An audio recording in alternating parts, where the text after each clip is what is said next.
Al-Fatihah. Bismillahirrahmanirrahim. Alhamdulillahi Rabbil Alamin. Shiratal ladzina an'amta 'alaihim.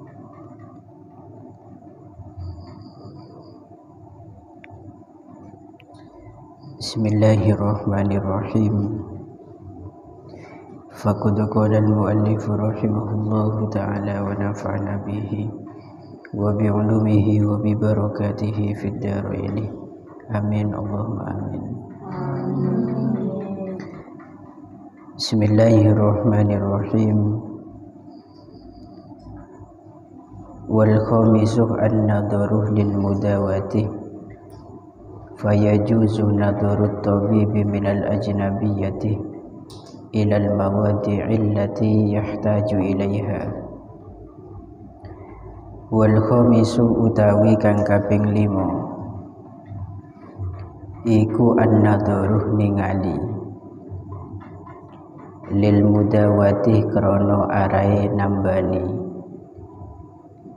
lil mudawati krana arahe nambani fayajuzu moko wenang apa nadharut tabibi oleh ningali pak dokter atau pak bidan. Apa nadharut tabibi oleh ningali dokter minal ajnabiyyati saking wadon liya ilal mawadi'i maring pira-pira panggonan allati yahtaju kang butuh sapa at-tabib, allati yahtaju kang butuh sapa at-tabib ilaiha maring al-mawadi', ilaiha maring al-mawadi', oleh butuh fil mudawati ing dalem nambani, fil mudawati ing dalem nambani hatta mudawatal farji sehingga nambani farji, hatta mudawatal farji sehingga nambani farji. Wa yakunu lan ono apa zalika mengkono-mengkono al-mudawah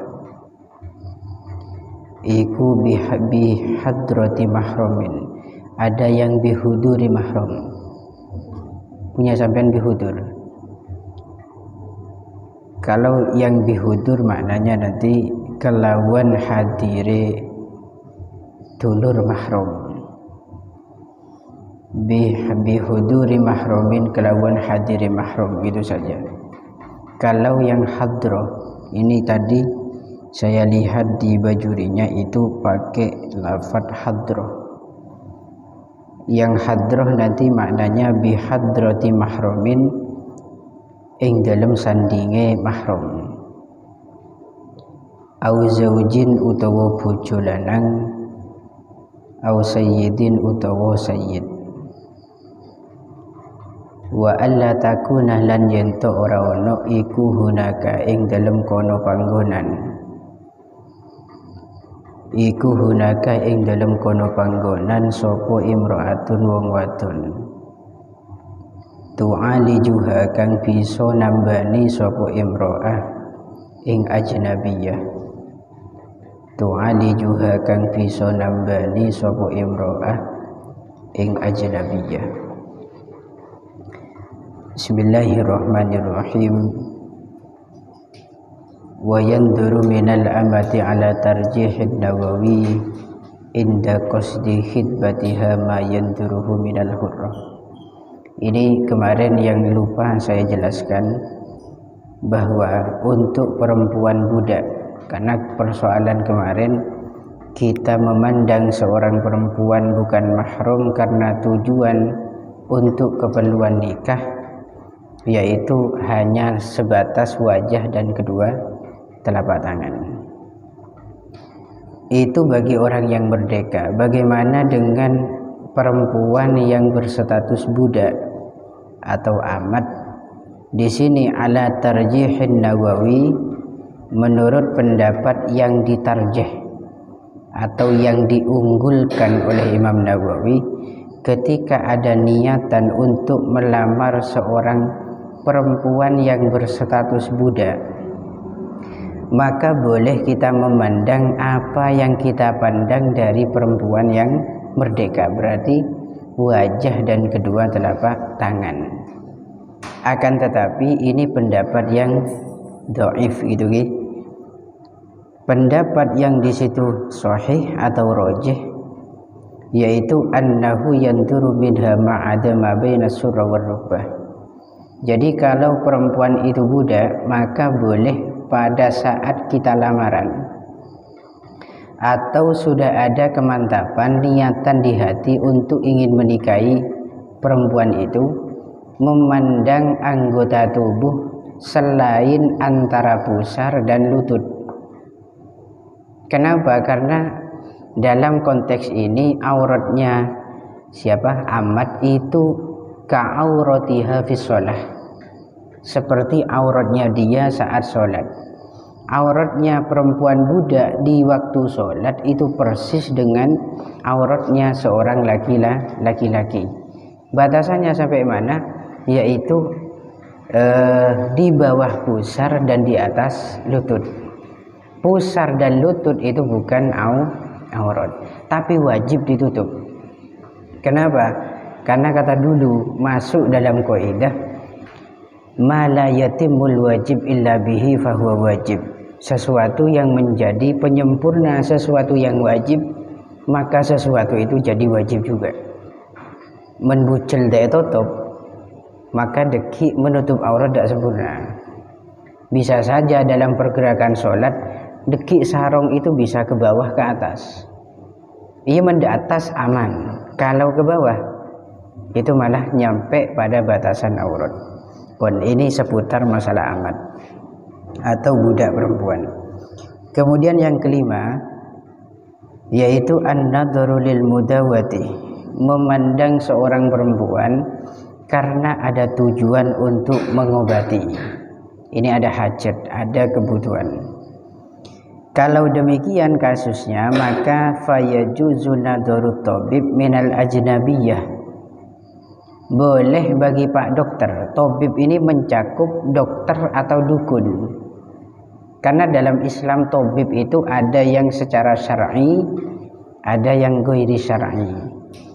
Yang secara syar'i itu semacam ruqyah gitu, karena ruqyah itu adalah syariat memang. Ruqyah itu juga pernah dialami oleh kelompok sahabat dulu. Maca aki Fatihah misalkan di hadapan orang yang kena penyakit kemudian sembuh, itu mana pengobatan secara syar'i. Jadi ini umum, tabib itu bisa dokter seperti yang kita tahu, atau dukun yang dukunnya secara syar'i. Pokok semua jenis orang yang punya keahlian untuk mengobati. Bagi mereka itu boleh mandang seorang perempuan yang bukan mahram. Mandangin apa? Yaitu ilal mawadi'il lati yahtaju ilaiha, memandang anggota tubuh yang memang diperlukan untuk dipandang, anggota tubuh yang perlu atau butuh untuk dipandang. Contoh di situ tukang sunat, makin semua orang kena sunat gitu. Tukang sunat atau khotin, orang yang bekerja atau berprofesi sebagai tukang khitan, itu beliau tidak bisa melancarkan usahanya atau pekerjaannya tanpa melihat farji. Itu tidak bisa.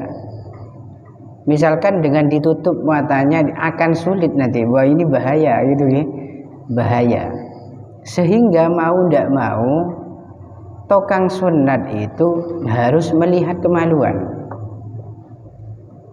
Ini sedang kadang saat sunat beninak kanak melolo boleh, kadang orang tua gitu. Beda juga orang sepuh, ya ada juga anak yang usianya sudah dewasa, SMP juga ada. Tadi saya dengar cerita ada sebagian tadi itu beninak kanak sunat dan di situ sudah SMP, berarti kelas MTS baru sunat kena. Nah itu boleh. Kenapa? Karena ada hajat untuk mengobati dan itu keperluan. Andaikan di situ dilarang memandang, maka di situ tidak akan terlaksana tugasnya secara sempurna. Bisa jadi nanti madorot yang akan ditimbulkan. Kata tadi nutup mata, maka yang dipotong bukan hanya ujungnya saja, tapi bisa separuh, bisa sampai ada kurpis dek sekali nih. Itu gara-gara dilarang. Ini makanya diperbolehkan. Kemudian yang sama jenis dengan khotin atau orang yang tukang sunat, yaitu wanadharul qabilah ila farji man tawalladaha. Dukun bayi, dukun beranak, dukun beranak sih, dukun bayi untuk melahirkan itu pun juga boleh membantu persalinan seorang wanita yang akan melahirkan dengan mandangin farji, itu boleh. Ini kasusnya tetap memandang, kasusnya tetap dalam masalah memandang. Ataupun dukun, atau di situ dokter yang seperti kita ketahui, bagi mereka semua itu boleh mandangin farji seorang wanita yang di situ ada hajat untuk melahirkan, dan itu sulit ya, tidak memandang itu sulit itu harus mau tidak mau harus melihat. Fayajuzu nadharut tabib minal ajnabiyah. Akan tetapi ada syarat yang harus dipenuhi nantinya. Tidak sembarang dokter itu dapat kewenangan boleh seboleh-bolehnya mandangin orang yang akan diobati. Syaratnya di situ ayyakunat tabibu aminan. Dokter atau dukun itu harus memiliki karakter aminan, orang yang betul-betul dipercaya, tidak pengkhianat. Dalam sebagian tafsir diberin aminan itu sama dengan adalah, yaitu orangnya tidak fasik, orangnya tidak suka berbohong. Saya tambahin di situ bucil malah ngarake dek bebe misalkan, itu kan tukang bohong nih mana. Itu syaratnya harus aminan. Fala ya'dilu ila ghairihi ma'a wujudih, sehingga kalau sudah ditemukan dokter yang sudah terpercaya menurut syariat, maka haram hukumnya mencari dokter yang lain yang di situ masih diragukan. Melepon beda dokter senika bisa dipercaya, artinya bisa menjaga amanah, cek ngale ke dokter yang masih rawan untuk khianat, karena sudah ada yang positif aminan, bisa dipercaya. Kemudian syarat yang kedua, wa ayyamanal iftitan. Dalam prosesi mengobati tadi itu harus aman dari fitnah. Artinya aman dari fitnah, nanti ada di sana harus didampingi oleh seorang mahram atau suaminya juga hadir mendampingi, atau di situ perempuan yang sesama jenis ya pada bini di situ menemani, itu nanti harus ada pendampingan, tidak boleh dibiarkan begitu saja. Jadi reng bini itu cocol beri ya bagi kedukun, selake pas mulai pas bagi kedukun, itu bahaya nantinya. Apalagi kata tadi dukunnya tidak memenuhi syarat aminan, artinya masih dimungkinkan terjadi pengkhianatan. Kemudian syarat yang ketiga, wa alla yakshifa illa qadral hajat. Dokter itu tidak boleh membuka aurat seorang wanita kecuali sesuai dengan kebutuhan. Mangkan gelek men sek sotek bucil tak usah muka sek bebe. Misalkan nak kena ginian, misalkan sontek antar ke dokter, sek sontek lengan, nah pas saya buka burin itu masuk nyambung. Hajatnya itu apa, baru itulah yang dibuka, yang diperlukan saja. Kalau nanti yang diperlukan lengan, maka lengan yang dibuka. Kalau bokong, maka wilayah yang mungkin untuk dimasukkan jarum itu saja. Atau kalau nanti sulit, maka ya buka sekiranya tak pateh meruwet terhadap prosesi nyontek. Ijo suruh wudu, deki korokun sontek suruh bengkang gapi, maka itu jelas-jelas ada kekhawatiran fitnah nantinya. oning fitnah kata kemarin. Apa itu fitnah? Dalam bab ini adalah zina wa muqaddimatu. Zina dan juga pendahuluan zina. Apa pendahuluannya? Seperti memandang, menyentuh, kemudian mencium, memeluk, itu muqaddimahnya zina. Pemanasan, pahami? Muqaddimah itu pemanasan. Itu syaratnya tidak boleh buka sembarangan buka. Kemudian syarat tadi, dokter itu tidak boleh buka sembarangan apabila dia tidak menutup matanya, illam yaguddal basar. Jika dia itu ya pancen melak begini, akan tetapi jika dia itu berusaha untuk menutup pandangan, boleh buka melebihi kebutuhan.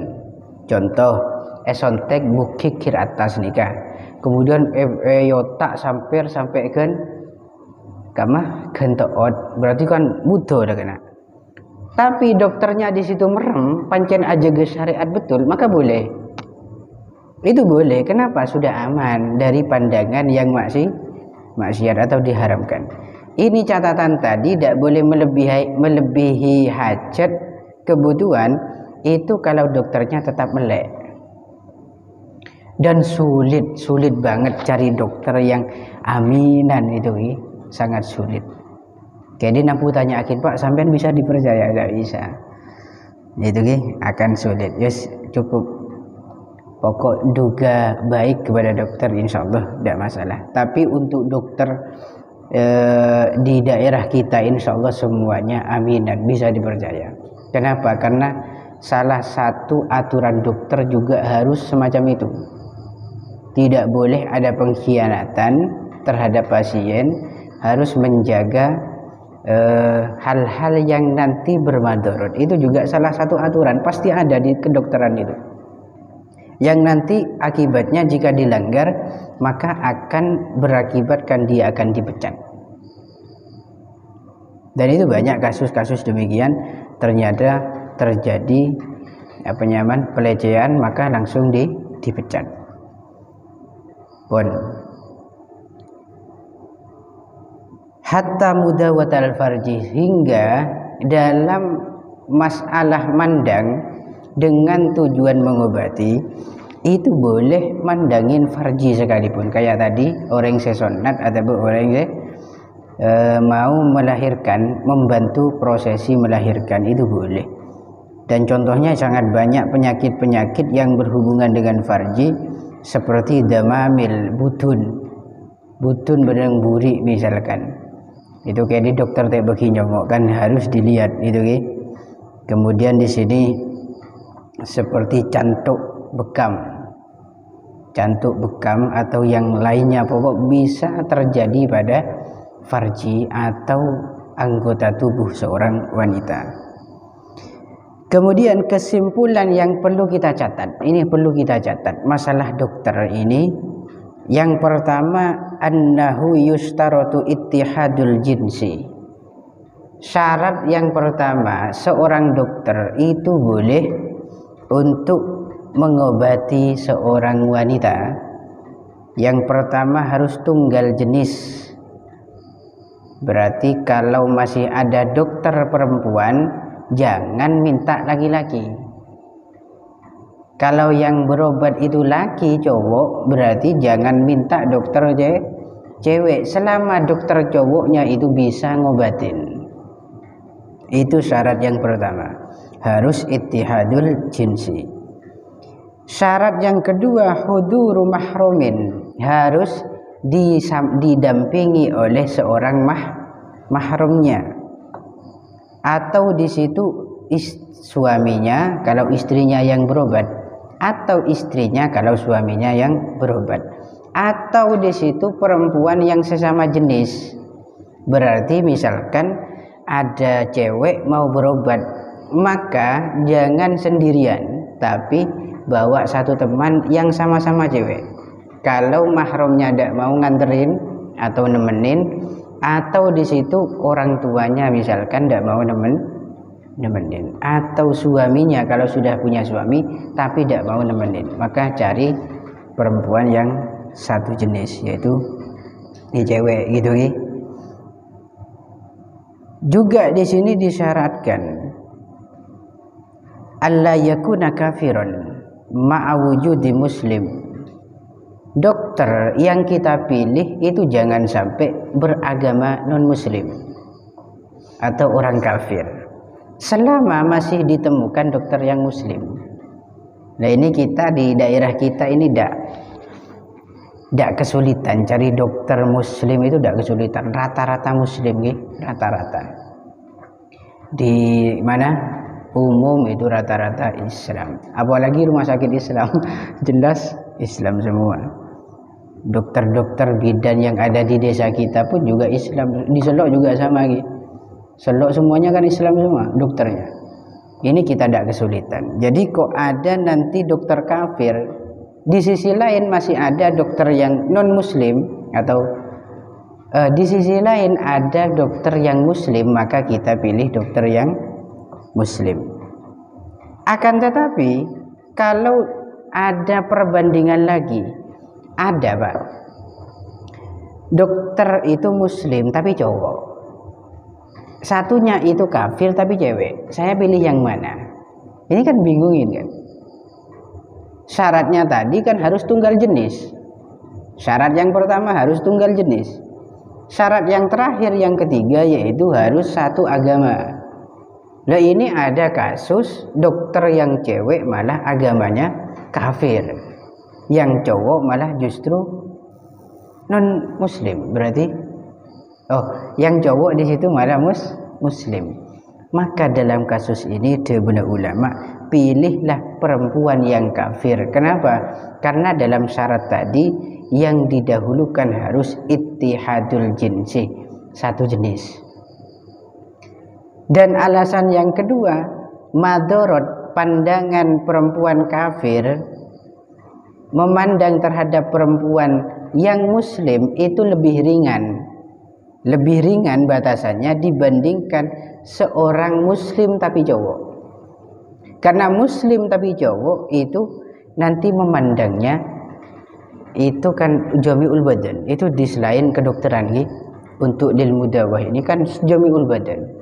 Tapi untuk perempuan, walaupun itu bukan beragama Islam, maka hanya anggota tubuh yang biasa digunakan untuk lil mihnah dalam kitabnya, yaitu untuk keseharian. Biasa leher ini bukan termasuk aurat. Biasa orang pembantu itu dah pakai baju pembantu, nggak baju tidur itu. Lengan ini bukan aurat, leher bukan aurat. Itu yang dimaksud aurat bagi perempuan kafirah ketika memandang seorang perempuan muslimah pun. Bahkan di sini ada seorang ulama, yaitu Al-Imam Al-Bulkini. Beliau itu menyusun secara detail runtutan dan urutan dalam berobat atau pergi ke seorang dokter untuk berobat. Di sini yang pertama, tuqaddamul mar'atul muslimah. Pertama sampean harus cari, bagi cewek harus cari dokter yang perempuan yang muslimah, agamanya Islam. Kalau tidak ditemukan, maka yang kedua adalah sobiyun muslim, yaitu anak kecil, dokternya itu anak kecil tapi muslim, agamanya Islam. Itu yang pertama harus sampean cari kriterianya. Dan anak kecil yang beragama Islam itu masih belum masuk dalam kategori murahik. Murahik itu orang yang mendekati masa balik. Kalau dalam kitab Fathul Jawad itu Imam Ibnu Hajar mengatakan murahik itu man balagul buluk, orang yang sudah qorobal buluk, orang yang mendekati masa balik, dan itu usia perkiraan 14 tahun. Detih men sampean itu mele, pertama jangan gelek ring bini se muslimah jadi dokter. kemudian mensobung baru nak kanak kini saya muslim. Kalau masih belum ditemukan maka carilah anak kecil kafir dan masih belum mendekati balik. Kemudian kalau belum menemukan di situ maka murahikun muslim, yaitu dokter remaja, anak laki-laki yang mendekati balik tapi Islam. Kalau belum menemukan maka murahikun kafir, anak yang mendekati balik walaupun agamanya kafir. Kemudian kalau belum menemukan, ini rentetan dalam mencarinya gitu ya. Maka di situ mahram yang di situ beragama Islam. Kalau tidak nemu maka nanti mahram yang berstatus kafir itu lebih minim madorotnya, walaupun kafir tapi mahram kan, iya kan? Kemudian nanti kalau tidak nemu mahram yang kafir atau muslim yang punya keahlian mengobati, maka al-mamsuh al-muslim reng lake se mano bentelurah kening ketop. Mamsuh kata kemarin kan dekar wa endok-endokane kan itu kena busek atau kena ketok peringsilan lurune unsayai, itu keduanya sama-sama tidak ada, maka itu dipilih kalau memang mahram tidak ada. Kalau itu tidak ada maka jalan satu-satunya yaitu seorang perempuan yang kafir boleh, walaupun kafir sepenting bini. Kalau tidak nemu lagi maka al-mamsuhul kafir, orang yang hilang kemaluannya beserta mesinnya di situ tapi berstatus kafir. Kemudian summal muslim al-ajnabi, dokter Islam tapi tidak punya ikatan mahram. Ini dokter umumnya yang ada di daerah kita. Ini pilihan terakhir ini kan.